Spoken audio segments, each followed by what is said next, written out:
대장동 개발 의혹 수사 상황 알아보겠습니다. 검찰이 어제에 이어서 오늘도 대장동 의혹과 관련한 이들을 줄 소환할 예정입니다. 이재명, 윤석열 대선 후보를 둘러싼 의혹도 들여다보고 있는데요.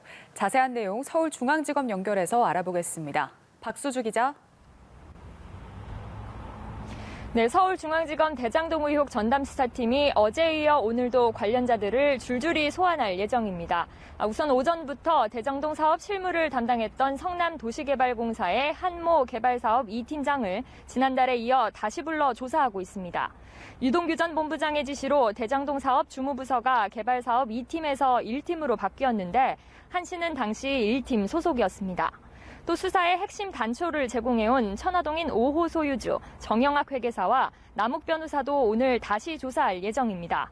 검찰은 어제 김만배 씨의 전직 기자 후배인 천화동인 7호 소유주 배모 씨와 유동규 전 본부장에게 뇌물 3억 5천만 원을 전달한 걸로 조사된 위례신도시 개발업자 정재창 씨 등을 부르기도 했는데요.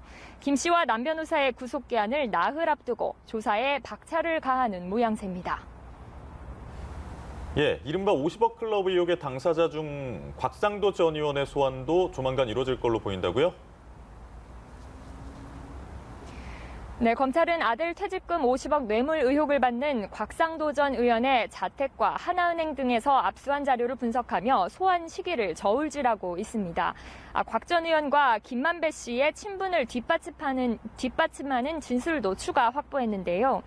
2014년 말부터 2015년 사이 대장동 개발과 관련해 최윤길 당시 성남시의회 의장 등에게 금품 로비를 벌인 의혹으로 검찰 수사를 앞둔 정영학 회계사에게 김 씨가 곽 전 의원을 소개했다는 겁니다.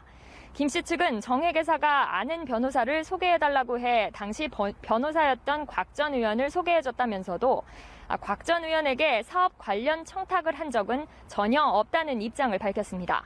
정 회계사는 곽 전 의원이 아닌 검사장 출신의 또 다른 변호사를 변호인으로 선임해 2015년 기소를 피한 것으로 전해집니다. 곽 전 의원은 김 씨 등의 부탁을 받고 화천대유가 참여한 하나은행 컨소시엄 무산 위기를 막아준 대가로 아들 퇴직금 50억 원 가운데 일부를 받았다는 뇌물 의혹을 받고 있습니다. 네, 검찰이 이재명, 윤석열 대선 후보 관련 의혹도 들여다보고 있다고요? 네, 우선 대장동 사업 초기 자금 일부가 더불어민주당 대선 후보인 이재명 후보의 성남시장 재선 선거운동 자금으로 쓰인 것은 아닌지 그 의혹을 들여다보고 있습니다. 검찰은 박영수 전 특별검사의 인척이자 대장동 분양 대행업체 대표 이모 씨가 2014년 초부터 2015년 3월까지 남욱 변호사와 김만배 씨 측에 43억 원을 건넨 사실을 파악한 것으로 알려졌는데요. 이 돈의 일부가 이 후보의 선거운동 자금으로 사용됐는지 여부를 쫓고 있는 것으로 전해졌습니다. 그러나 김만배 씨 측은 사실 무근이라고 밝혔습니다. 김 씨 측은 이 씨로부터 사업 초기 자금으로 20억 원을 빌린 것이며 정상적인 사업 자금으로 썼을 뿐 불법 정치 자금 등으로 쓰인 바는 전혀 없다는 입장입니다. 남 변호사 역시 로비 자금 의혹을 부인한 걸로 전해졌습니다. 검찰은 또 윤석열 국민의힘 대선 후보가 2011년 검사 시절 부산저축은행 불법 대출을 수사하며 대장동 대출만 제외해 봐주기 했다는 의혹도 살펴보고 있습니다. 어제 대출 브로커로 알려진 조모 씨를 참고인으로 조사했는데요. 당시 대장동 민간 개발을 추진하며 대출을 받은 시행사 C7의 이강길 전 대표 등에 대한 조사가 이어질지도 주목됩니다.